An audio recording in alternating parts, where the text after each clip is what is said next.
place where you would like to carry yourself farther in this game. Fuck yeah. But your actions do not coincide with your words. And if you were to want to be as aggressive as you claim, I don't have any power. I haven't had power since I've been in the game. You don't need power. I was an aggressive player before I even was head of household.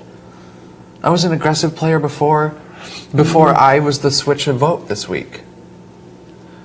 Zach, you need to take an approach to people if you want to be a part of something collectively. Well, I've talked with Eric, and I've smoothed my issues with Jamaica. I've talked with Amber. I've talked with Jessica. I've talked with everybody in this house. I know, but you and I talk strategy. And right, we talk ways of playing out this game. And I've made the attempt to multiple people that are still in this house, and they have done nothing. See? Nothing. I flat out say, hey, let's go to the hammock and let's talk.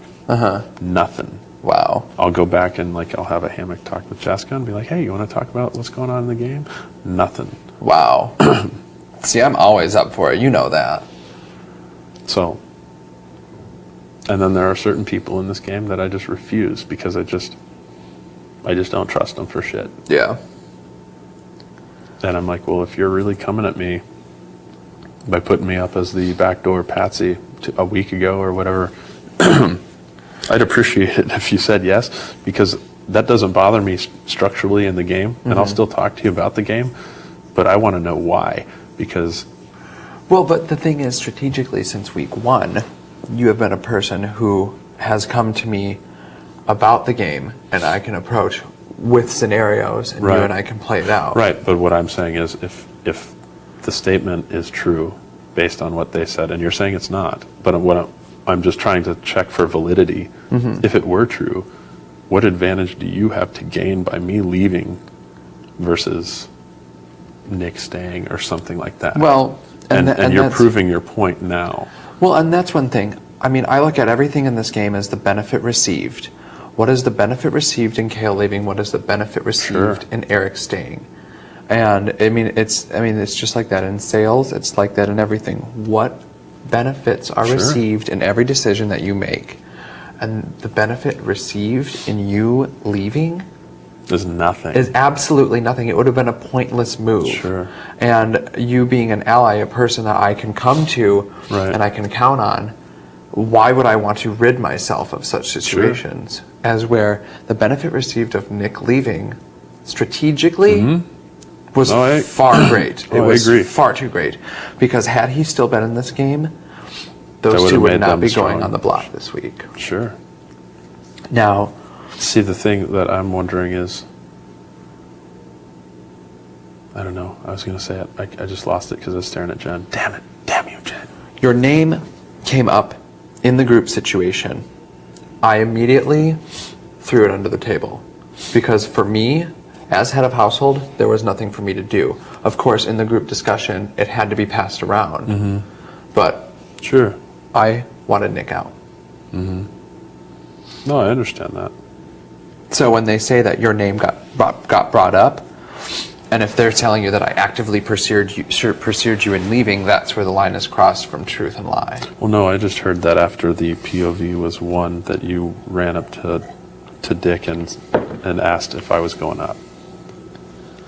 That was the. Oh, well, Danielle and Dick's intentions were, I mean, they brought the five of us up there. Dick and Danielle brought the five of us up and said, Jen and Kale, third week on the block. This is ridiculous. They're setting records. One of those two bitches has to go. If Jen or Kale wins power veto and takes himself off, Zach's going up. Quote unquote verbatim words. You can ask anybody up there. Sure. It's exactly what happened. But then she said, Zach's going up because you, with Nick and Mike being gone, Jen and Kale being on the block, were next in Dick and Danielle's firing squad. So they made an out and outright point to say Zach is going up and one of those two bitches will go home. So you would have been the replacement nominee. It was I can't say or not if it was their intention to have you leave. Well, what I'm wondering is then why did they put Eric up there? They put Eric up there because they couldn't make a statement to the group in front of Eric because he was still a part of that group. Danielle was still gathering information about Well, I mean, is there any About how- well, merit to the accusations that exist for him? See, I would like that's to what think that he's not I think- 100% scot-free. I don't think he was 100% scot-free. I do believe that he could have possibly been teamed up with Jen. At this point, that situation is exhausted. I have no idea.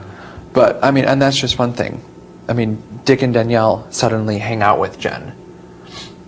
You know what I mean? So it's situations like that where... The funny thing that I thought was that all of a sudden Jen won POV, and as soon as she won POV, she all of a sudden became part of the jury. Yeah. And that's where I thought they had to make amends to get a vote. Well, but also look at the manner in which they all hang out, in which they treat each other. In my belief, there's something more going on there. They put the discrepancies aside. I feel that they put the discrepancies aside, and Or maybe a mutual gain. for a mutual gain. So that I believe, honestly, that the three of them have teamed up. It's possible. And that's what I think, because I think Jen's just an outsider. But I She had doesn't baited have a Jen place with to go. I had baited Jen with information, and I had dropped lines to her, in which had come back to me from Dick. I did that with him too. Actually, I did that with Dick. With Dick? What do you mean? I baited information to Dick about things, and they came back to me. Yeah.